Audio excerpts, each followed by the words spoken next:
all reactants and products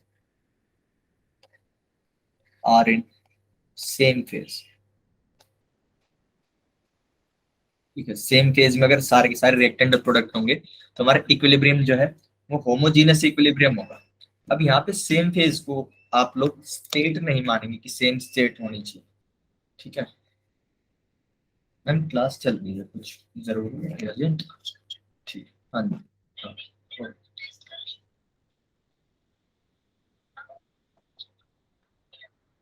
वहाँ पे है। हाँ ठीक, उसके बाद देता हूँ।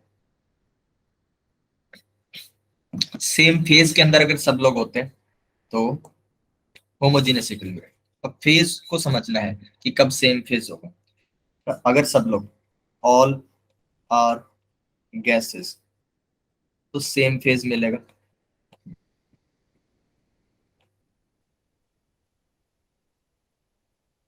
All aqueous same phase, all miscible liquids same phase. बस, ठीक है, यानी कि एक्सक्यूज ए मी ए सर। हाँ जी, सर जो आपने सेकंड में लिखा है all aqueous solutions. All aqueous में होंगे, यानी कि आपका मान लीजिए एच एच सी एल है, एच सी एल एक्वस।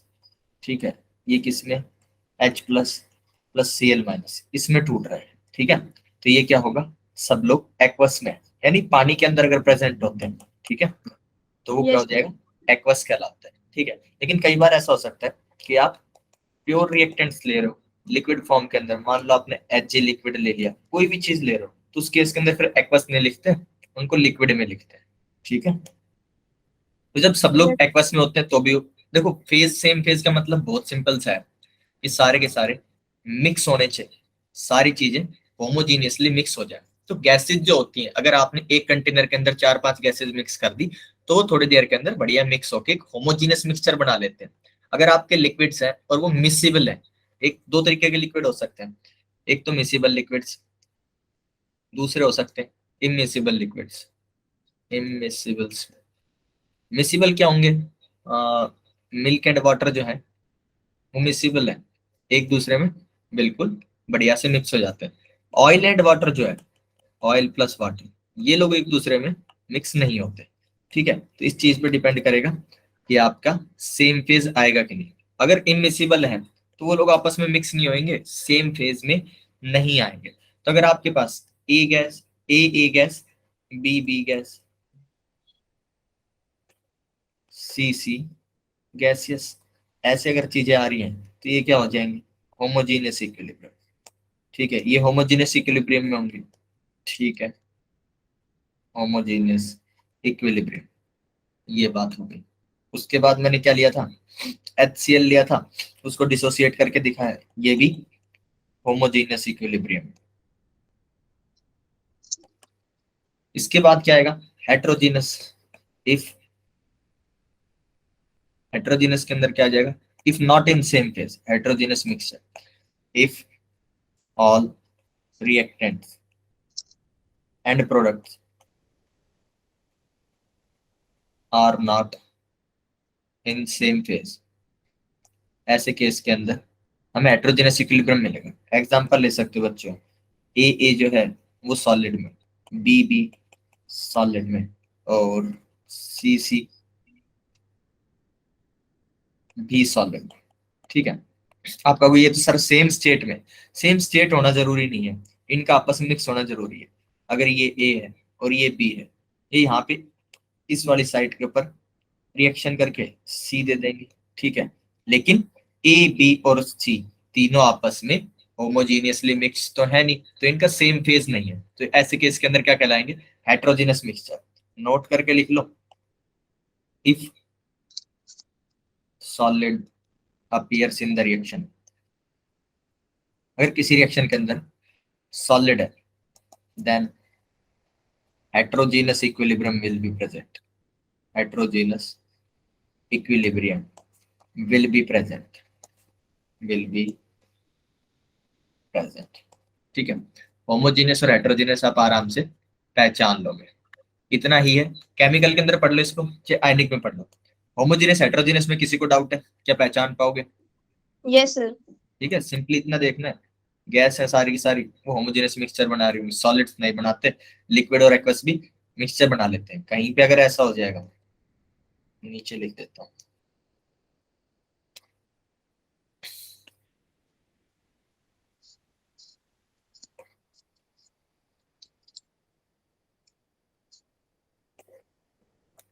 और ये जो भी दे रहे हैं सी गैसेस, ये भी कैसे मिलेगा? हेट्रोजीनियस मिलेगा। ए और सी तो सेम फेज में आ जाएंगे, लेकिन बी नहीं आएगा उस फेज में, इसलिए हेट्रोजीनियस इक्विलिब्रियम हो जाएगा। ठीक है, इसके बाद आयनिक की बात शुरू करेंगे। आयनिक इक्विलिब्रियम, किसी को नोट करना है तो कर लीजिए, कोई डाउट है तो बता दीजिए। आयनिक इक्विलिब्रियम, फेज सेम तो होमोजेनियस होगा। फेज सेम सो होमोजेनियस, जब फेज सेम होगा। अगर फेज सेम नहीं हो पा रहा है, ढंग से मिक्स नहीं हो पा रही चीजें, तो हेट्रोजेनस। Excuse me sir. हाँ जी, सर गैसेस में कोई एक्सेप्शन है कि गैसेस में वो हेटेरोजेनियस इक्विलिब्रियम शो करे? ऐसा तो मैंने कभी नहीं सुना कि गैसेस के अंदर हेट्रोजेनस इक्विलिब्रियम आ जाए। Okay sir. मैंने नहीं सुना, तुमने सुना है तो बताओ, फिर चेक करते हैं। नहीं है पॉसिबल, क्योंकि देखो फेज कब मिक्स होता है या फेज सेम कब होता है? जब चीजें आपस में रैंडमली मूवमेंट करके और मिक्स हो जाए। तो आप जब भी कोई दो गैसेज छोड़ोगे तो थोड़ी देर बाद तो होमोजेनियस मिक्सचर बना ही लेंगे। आपने अगर दो एंड से उनको लीव किया, एक यहाँ से ए गैस छोड़ी, यहाँ से बी गैस आपने रिलीज करी, थोड़ी देर ऐसा होगा कि इनका फेज सेम नहीं है, यहाँ पे ए है, यहाँ पे बी है, लेकिन थोड़ी देर बाद तो ये आपस में पूरे के पूरे एटमॉस्फेयर के अंदर रेंडमली स्प्रेड हो जाएंगे और फिर एक होमोजेनियस मिक्सचर बना देंगे। ठीक है, यस सर। ठीक है संध्या बेटा, मैंने पढ़ाया होमोजेनियस इक्विलिब्रियम और हेटेरोजेनियस, अभी आए हो ना? Yes sir. हाँ, तो होमोजेनियस मिक्सचर, होमोजेनियस इक्विलिब्रियम कब बनेगा?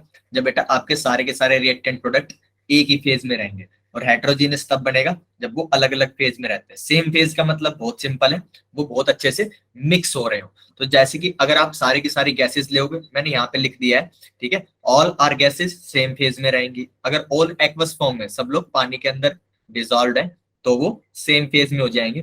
अगर आपके all reactants are miscible liquids, ठीक है, ये मिसिबल है, इमिसिबल मत नोट कर लेना इसको। मिसिबल, मिसिबल का मतलब होता है क्या बेटा?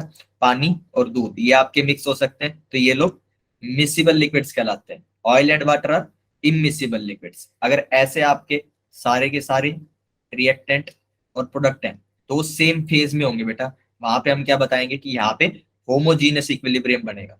अगर आपके रिएक्टेंट्स और प्रोडक्ट सेम फेज में नहीं हो सकते तो उस केस के अंदर हेटेरोजेनियस इक्विलिब्रियम आएगा।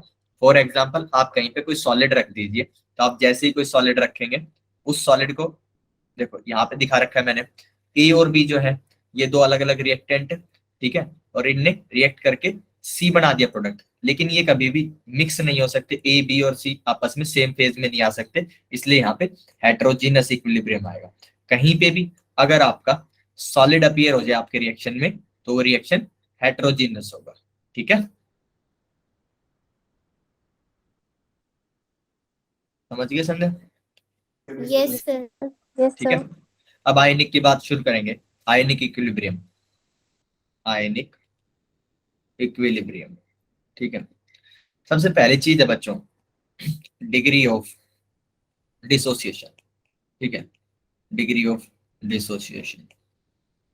ये जो है आप केमिकल में भी पढ़ सकते हो, आयनिक में भी पढ़ सकते हो, दोनों में यूज होता है। एक कॉमन चीज है जो हम आयनिक और केमिकल इक्विलिब्रियम के अंदर यूज करते हैं, ये कुछ भी नहीं है, फ्रैक्शन ऑफ मोल्स डिसोसिएटेड, या आप कह सकते हैं reacted per unit mole of reactant, of reactant. ठीक है जी, ये हो जाता है बेटा मेरा degree of dissociation. Degree of dissociation एक रिएक्शन लिख के देते हैं, उसके अंदर हम लोग डिग्री ऑफ डिसोसिएशन को डिफाइन कर लें। मान लीजिए N2 3H2, ये क्या दे रहे हैं बेटा, 2NH3। अच्छा, डिग्री ऑफ डिसोसिएशन डिफाइन करने के लिए आपके पास इनिशियल वैल्यूज होनी जरूरी है। तो मैं कह देता हूं एट टी इक्वल 0, मान लीजिए ये ए नॉट था, ये बी नॉट मोल्स था, ठीक है। At T equal t equilibrium, T equal t equilibrium. अच्छा, डिग्री ऑफ डिसोसिएशन के अंदर ये देखते हैं कि हमारा रिएक्शन किस एक्सटेंट तक कंप्लीट हो रहा है। यानी कि अगर मेरे 5 मोल रिएक्टेंट लिया मैं ए, ठीक है, और ये 5 का 5 खर्च हो जाए, ठीक है, तो मेरा 100% डिसोसिएशन हुआ है, ठीक है, या 100% मेरे मोल्स रिएक्ट कर गए हैं। उस केस के अंदर हमारा जो अल्फा आएगा वो 1 आ जाएगा, ठीक है। अभी देखो धीरे धीरे समझ में आएगा इससे क्या कहना चाहते हैं। सबसे पहले मैं इसको एक्स के टर्म्स में लिख रहा हूं कि मान लीजिए किसी टाइम तक मेरे एक्स मोल्स N2 के रिएक्ट कर चुके जब टी इक्विलिब्रियम आए। बेटा यहाँ पे बचे कितने होंगे, ए नोट माइनस एक्स बचे होंगे, ठीक है। बी के अंदर से कितने बचे होंगे बच्चे, इतने बचे होंगे, क्योंकि अगर N2 x मोल्स खर्च होता है तो मेरा H2 3x मोल्स खर्च होता है, ठीक है, इतने। और NH3 कितना बन गया होगा, 2x। अब मैंने क्या कहा कि आप डिग्री ऑफ डिसोसिएशन को कैसे डिफाइन करोगे कि कितने मॉलिक्यूल्स पर यूनिट मोल आपके रिएक्ट कर चुके हैं, ठीक है। यानी कि अगर आपने x मोल्स रिएक्ट करवा लिए ए नॉट के, x मोल्स रिएक्ट कर गए, शुरू में कितने थे टोटल, ए नोट थे, तो ए नोट पे x रिएक्ट किए, तो 1 मोल पे कितने रिएक्ट कर रहे होंगे, x अपॉन ए नोट। क्या यही मेरा अल्फा है, बेटा अल्फा क्या हो जाएगा, अल्फा हो जाता है x अपॉन ए नॉट, ठीक है, ओके। अल्फा को आपने ऐसे डिफाइन कर दिया। आपकी मर्जी है, आप अल्फा किसी भी रिएक्टेंट पे लिख सकते हो। आप जो है H2 पे लिख लो। H2 के केस के अंदर क्या होएगा, आपके बी नोट के लिए 3x खर्च हुआ, एक के लिए कितने खर्च हो जाएंगे, 3x बाय बी नोट, ठीक है। ये क्या आ जाएगा, यहाँ पे अल्फा अगर आप लिख रहे हो तो 3x बाय बी नोट, ठीक है। अच्छा, कोई रिएक्शन होएगा तो उसके अल्फा की आपको सेम ही वैल्यू मिलेगी।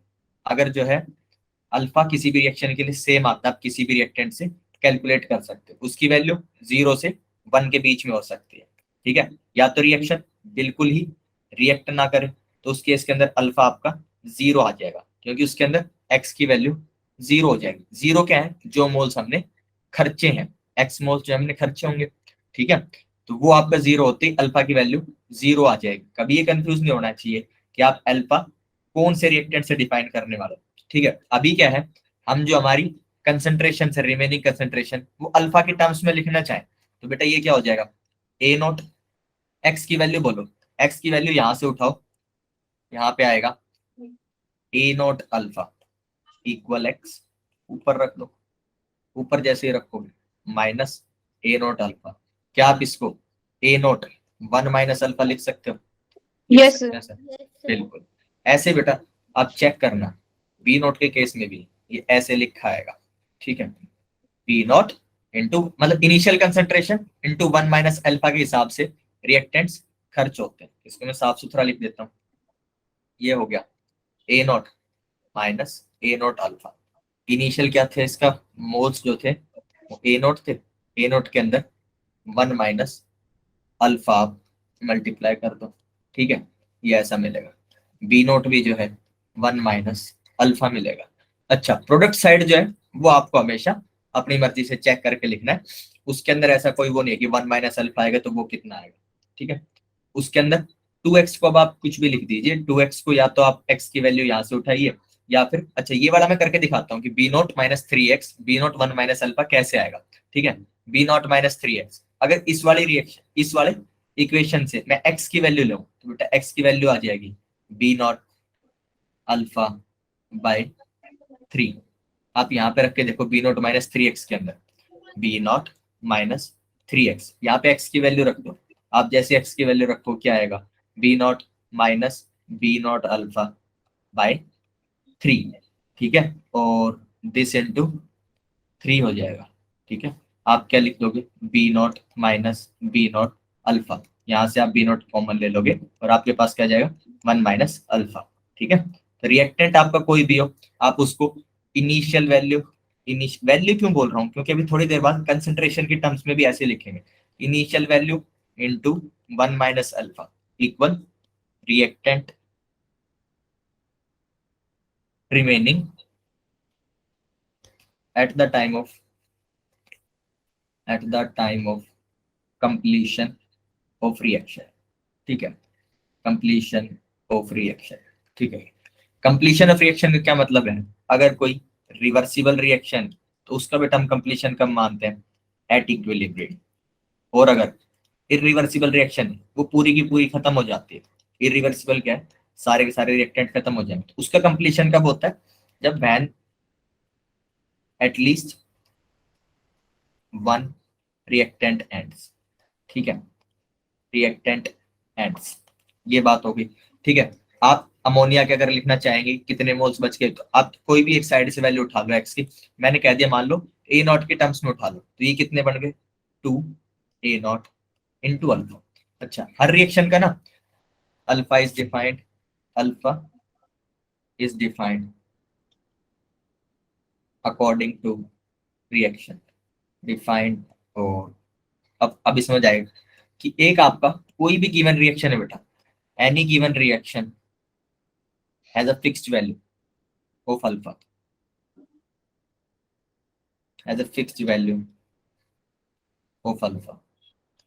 वो बुक्स में पहले ही लिख रखी है कि अगर आपका N2 प्लस 3H2 यहाँ पे जाके 2NH3 बना रहे हैं, तो आप एक मोल अगर N2 का लोगे तो उसके अंदर से अल्फा की वैल्यू ना, आपको रिएक्शन की वैल्यू मिलती है अल्फा की 0.5, तो उसके अंदर से 0.5 इक्वल एक्स अपॉन ए नोट। ए नोट कितना है सर, 1 है, तो सर यहाँ से एक्स की वैल्यू, एक्स क्या है, जितना आपका N2 खर्च हुआ ये मिल जाएगा सर आपको 0.5 मोल। तो हर रिएक्शन के लिए डिसाइडेड होता है कि उसका अल्फा क्या होना चाहिए। ठीक है, वो बुक्स में लिखा हुआ है, व्हाटएवर। हो सकता है आपके क्वेश्चंस के अंदर उल्टा सीधा कुछ भी मान दे, हो सकता है इस रिएक्शन के लिए रियल लाइफ में अल्फा की वैल्यू जो है कुछ भी डिफाइंड है, व्हाटएवर बुक्स में लिख रखी है, लेकिन आपके क्वेश्चन के अंदर कुछ और लिख सकते हैं। अच्छा अंकिता, तुम लेट हो गए, अब ये बताओ डिग्री ऑफ डिसोसिएशन सुना, यस सर। समझ में आ गया? Yes sir. ठीक है, क्योंकि मैंने ध्यान नहीं दिया कि तुम किस टाइम आए। लोग सब्जियां ले लो, आलू मटर बनाने के, कुछ भी ले लो जिधर मांगे। मैं क्लास में, हाँ, और पनीर ले लो, बर्गर पनीर खा लेंगे।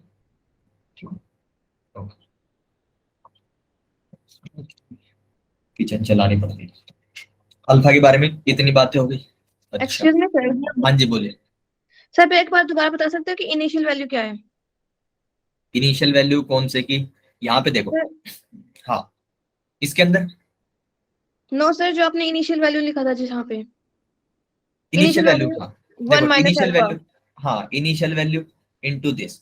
बट अभी के लिए मैंने आपको मोल्स की टर्म में बताया कि मोल्स की टर्म में आप 1 माइनस अल्फा लिख दो। थोड़ी देर बाद मैं कंसंट्रेशंस भी इसी चीज से लिख दूंगा, अल्फा से। देखिए कैसे लिखूंगा, इसी पे आ रहा था मैंने, मोल्स और कंसंट्रेशन। और ये जो है आपका प्रेशर भी हो सकता है, ठीक है, प्रेशर भी हो सकता है। आप क्या कहिए, अब आपको वही रिएक्शन है मेरे पास, सेम इसी रिएक्शन के अंदर हम कंसंट्रेशन अगर लिखना चाहें, कंसंट्रेशंस क्या हो जाएंगे, कंसंट्रेशन होता है मोल बाय वॉल्यूम।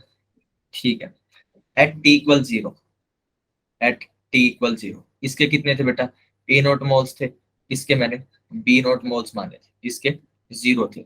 इस टाइम के ऊपर अगर दीज मोल सेट, ये क्या है, मोल सेट टी इक्वल 0, आप क्या लिखो, कंसंट्रेशन एट टी इक्वल 0, ये कितनी हो जाएगी बेटा, ए नोट बाय बी, इसको क्या बोल दो C1।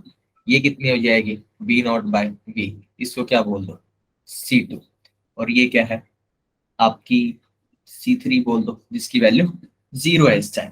ठीक है, आपको अगर at T equal t equilibrium concentration लिखनी है, आप क्या करो, ए नोट माइनस एक्स, ये कितना हो जाएगा, बी नोट माइनस 3x, और ये बन जाएगा 2x।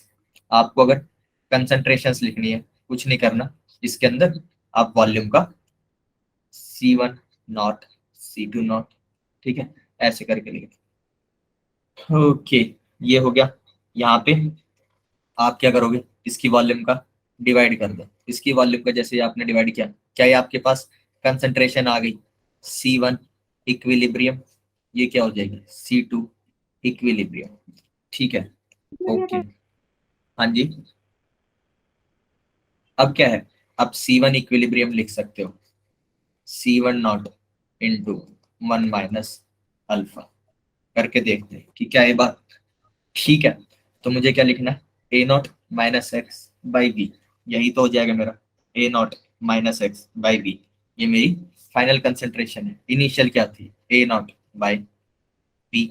V अगर LHS और RHS सेम आ जाए तो ये बात ठीक है कि आप इनिशियल कंसेंट्रेशन को 1 माइनस अल्फा से मल्टीप्लाई करके आप किसी टाइम की कंसेंट्रेशन लिख सकते हैं। तो ये क्या हो जाएगा, A not by B 1 minus alpha, alpha क्या डिफाइन किया था, X by A not define किया था, लिख दो यहीं पे जी, A not by B minus x by B equal A not by B minus A not by B into alpha, ये दोनों तो मर गए, minus x by B equal minus A not by B, alpha की value A not,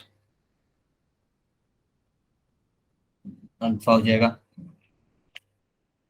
x by a naught, a naught ने a not को मार दिया, क्या बच गया मेरे पास दोनों तरफ, minus x by B equal minus x by b, LHS equal RHS, यानी कि ऊपर जो मैंने चीज लिखी कि आपकी initial concentration into 1 minus alpha, ये आपको क्या दे देगा, कंसंट्रेशन एट इक्विलिब्रियम और at the time of completion, ठीक है।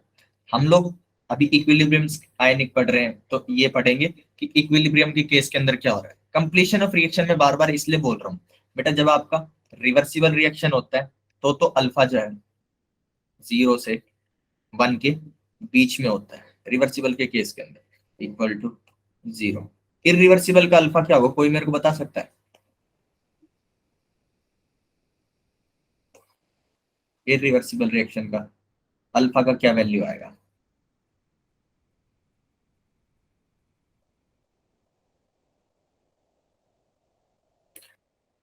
3+2b, कोई भी जिसे लगता हो कि इरिवर्सिबल का अल्फा बता सकते हैं।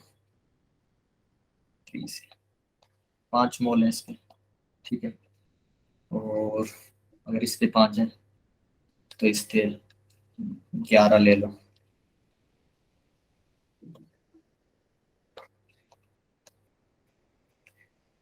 At T equal completion of reaction, ठीक है, और साइन लगा देते हैं रिवर्सिबल का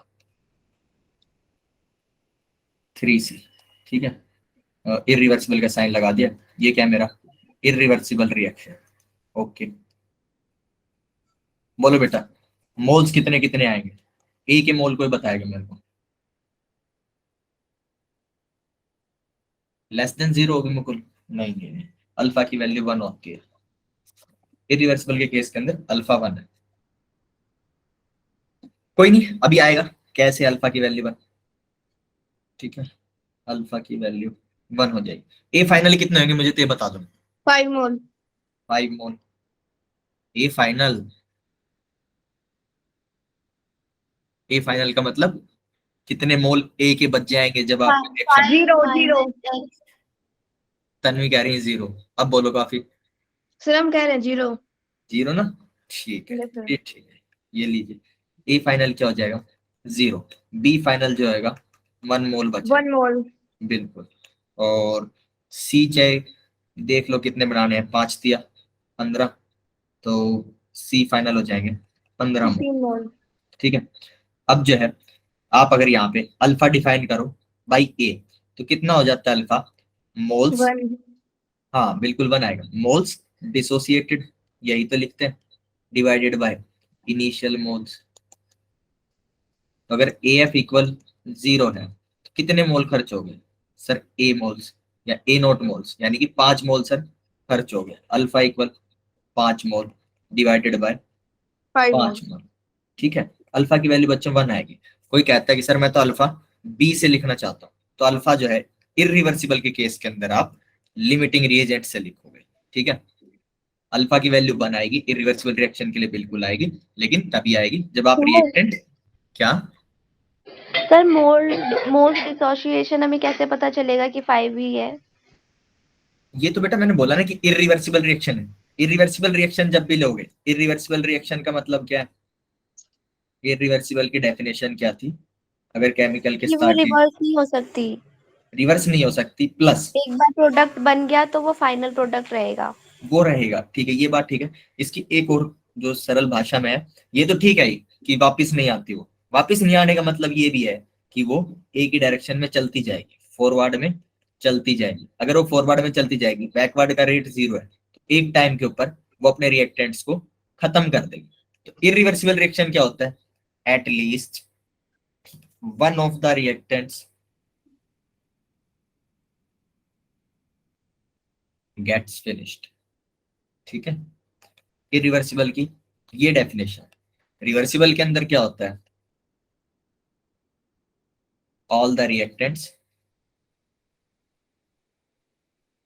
are left in some amount, in some amount। बोलो क्या फर्क समझ में आ रहा है? Yes sir.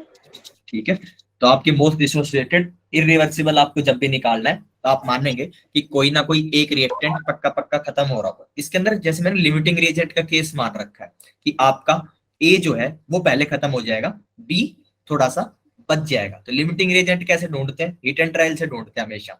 अगर मेरे को तो पता था क्योंकि मैंने लिमिटिंग रिएजेंट ए लिया है, ठीक है। आप क्या करेंगे, आप देखेंगे कि ए को पूरा खत्म करने के लिए, ए को पूरा खत्म करने के लिए बी कितने चाहिए, के 2। लिए 10 चाहिए, यहाँ पे के लिए हाउ मच डबल चाहिए, ए को पूरा खत्म करने के लिए 5 है यहाँ पे, ठीक है। तो 5 के केस के अंदर 10 मोल्स, अगर 1 मोल लिया होता है तो 2 चाहिए होते।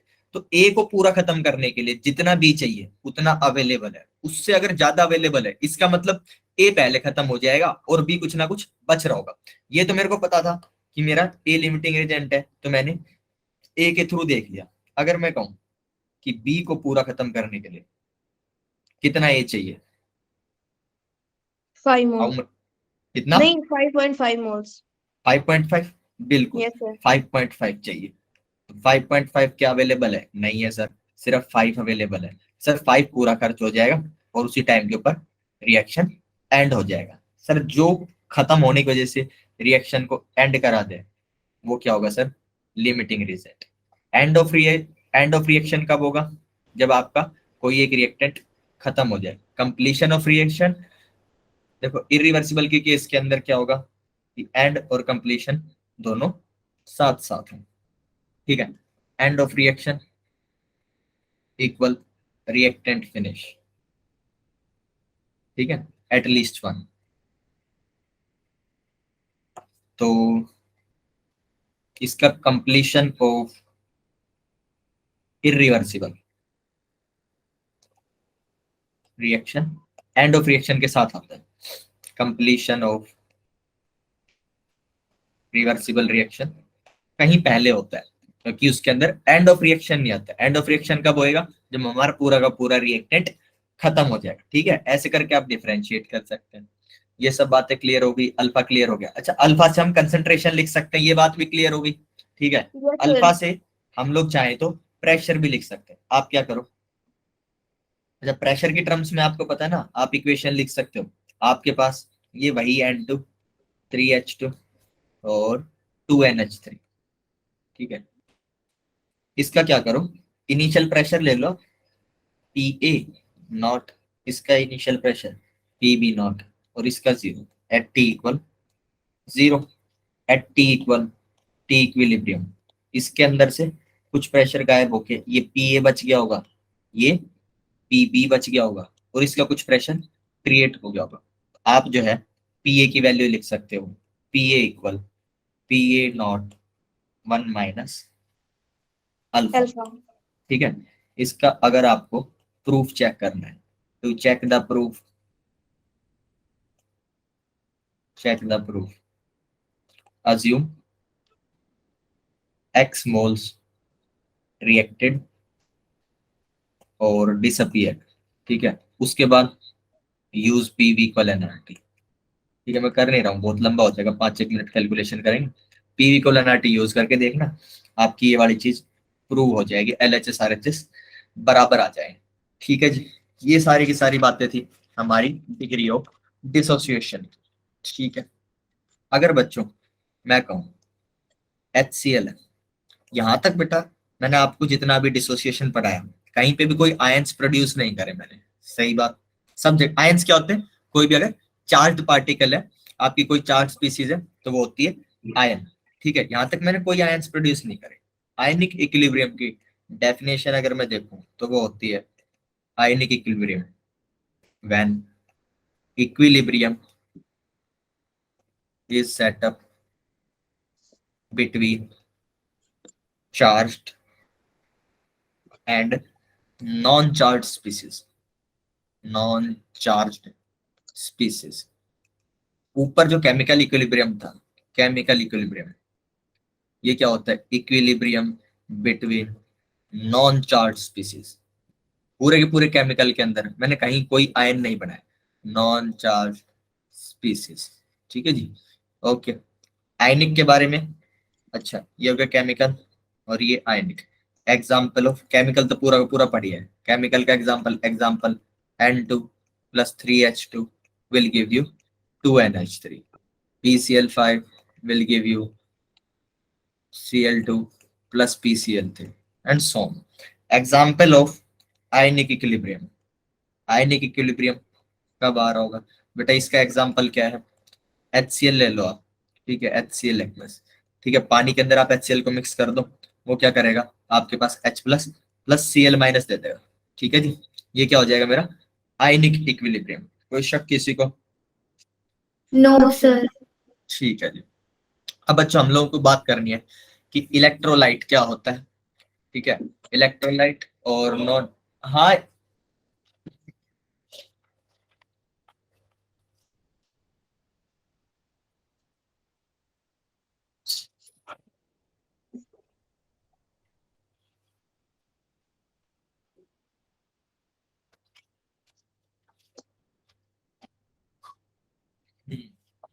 इलेक्ट्रोलिटिक सब्सटेंस और नॉन इलेक्ट्रोलिटिक सब्सटेंस, या फिर इलेक्ट्रोलिटिक सब्सटेंस को आप इलेक्ट्रोलाइट कह सकते हैं, ठीक है।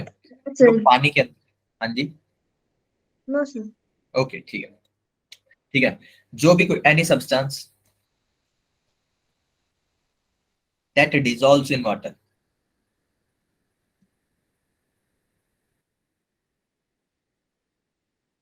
In water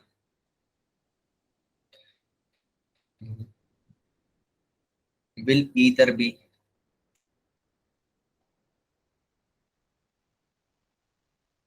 A electrolytic substance,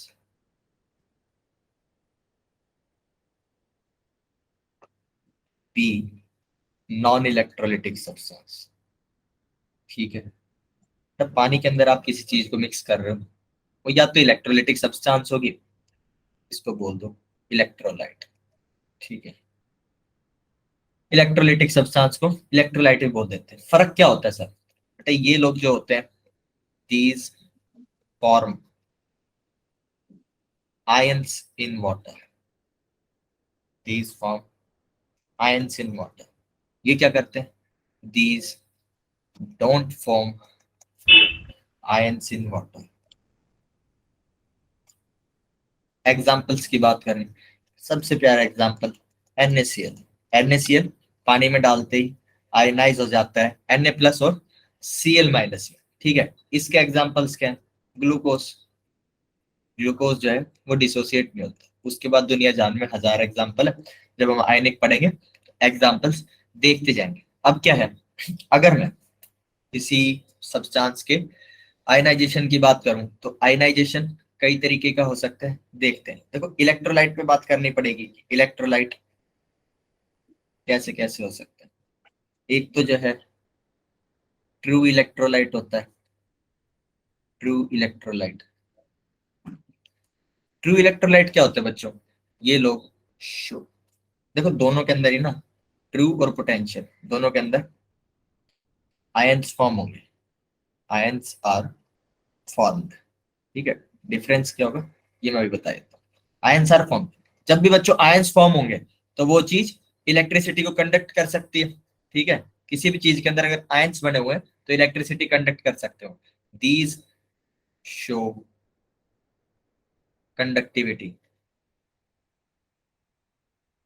electrical conductivity in their aqueous solution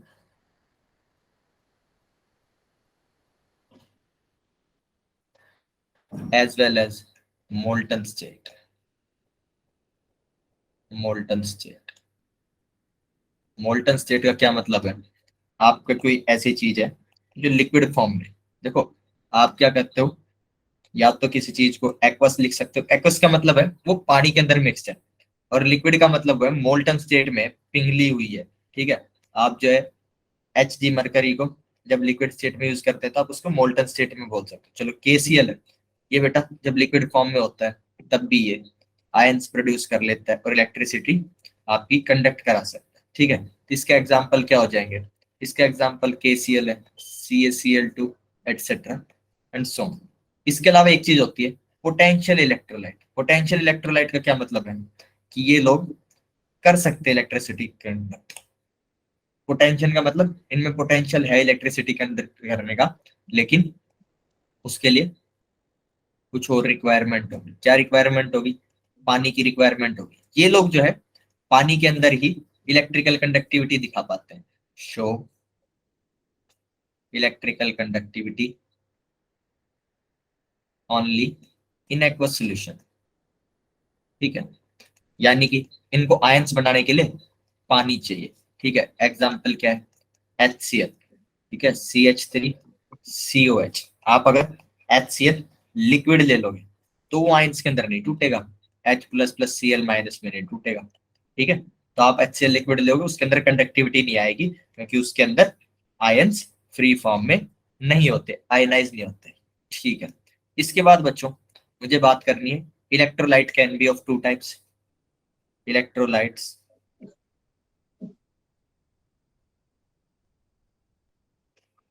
electrolytes can be of, पूरा लेक्चर ना थ्योरेटिकल टाइप है आज का, can be of two types. दो तरीके के मेरे इलेक्ट्रोलाइट्स हो सकते हैं बच्चों। पहला क्या होता है? Strong electrolyte. स्ट्रॉन्ग, ये क्या करते हैं? 100% आयोनाइज हो जाएंगे, 100% आयोनाइजेशन। ठीक है, ओके, तो एग्जाम्पल क्या है? HCl। ठीक है, HCl, NaCl। NaCl जो है आपका 100% आयोनाइज होता है पानी में डालने पर।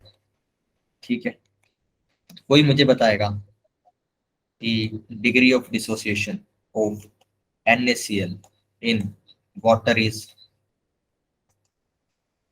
A।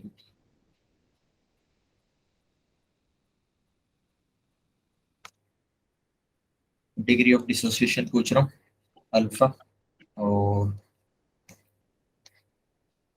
इसकी value 0.1, B 1, C 0, D none of these. बोलिए। सर 1। 1। ठीक है, सर 1। सबको 1 लग रहा है? ठीक है, 1 ये इसका आंसर, क्योंकि NaCl 100% आयनाइज हो जाता है। NaCl एक्वस लोगे, ये आपका Na+ एक्वस बना देगा, प्लस Cl- एक्वस बना देगा। ठीक है जी, ओके, ये वाली चीज। अच्छा, NaCl जो है एक्वस का मतलब क्या है? Solid plus water. ठीक है, आप सॉलिड फॉर्म में NaCl उठा के लाओगे, उसको वाटर में डाल दोगे तो वो क्या हो जाएगा? NaCl aqueous. ठीक है जी, ये जो है शुरू में अगर आपका 1 मोल था, 0 0 एट T=0 ऐसे था, एट T इक्विलिब्रियम, बेटा ये 0 बचेगा, ये 1 मोल बन जाएगा, ये 1 मोल बन जाएगा। इसका अल्फा क्या हो जाएगा? कितना मोल डिसोसिएट हो गया? 1 मोल खत्म हो गया। इनिशियल कितना था? 1 मोल। इसका आंसर आ जाएगा 1। ठीक है, यहाँ पे जो अल्फा आया इसको आप डिग्री ऑफ डिसोसिएशन तो बोल ही सकते हैं, इसको आप एक और चीज बोल सकते हैं, इसका नाम डिग्री ऑफ आयनाइजेशन भी बोल सकते हैं, डिग्री ऑफ आयनाइजेशन। यानी सर जब आयंस बन रहे होंगे तो alpha is degree of ionization. Degree of dissociation बोलोगे तो भी गलत नहीं है, लेकिन अब डिग्री ऑफ आयनाइजेशन बोलना शुरू कर देंगे, ठीक है? बिल्कुल ठीक है जी। किसी को डाउट है? डिग्री ऑफ आयनाइजेशन कोई नई चीज नहीं है, वही डेफिनेशन है, उसी तरीके से निकलेगा, बस इसके अंदर क्या होंगे, आयंस फॉर्म हो रहे होंगे, ठीक है? बोलो किसी को डाउट है इस चीज में? No, sir. ठीक है, मैंने क्या कहा, स्ट्रॉन्ग इलेक्ट्रोलाइट 100% आयनाइजेशन देंगे। इसके साइड में एक बार बात लिख दो कि इनका जो अल्फा है वो क्या होगा, 1 हो जाएगा, ठीक है? ये बात क्लियर। उसके बाद अगर मैं इक्विलिब्रियम ऑफ स्ट्रॉन्ग इलेक्ट्रोलाइट्स की यही बात कर, इक्विलिब्रियम ऑफ स्ट्रॉन्ग इलेक्ट्रोलाइट्स, तो कोई इक्विलिब्रियम नहीं आता इसके अंदर, रिएक्शन एंड्स, क्योंकि it is kind of irreversible reaction, irreversible होती है, ठीक है?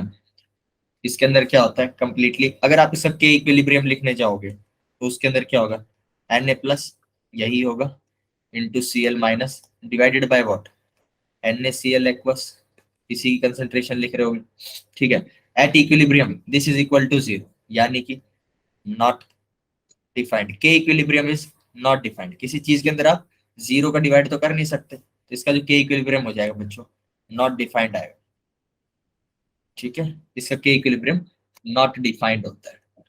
चलिए ये बात हो गई, स्ट्रॉन्ग की बात हो गई।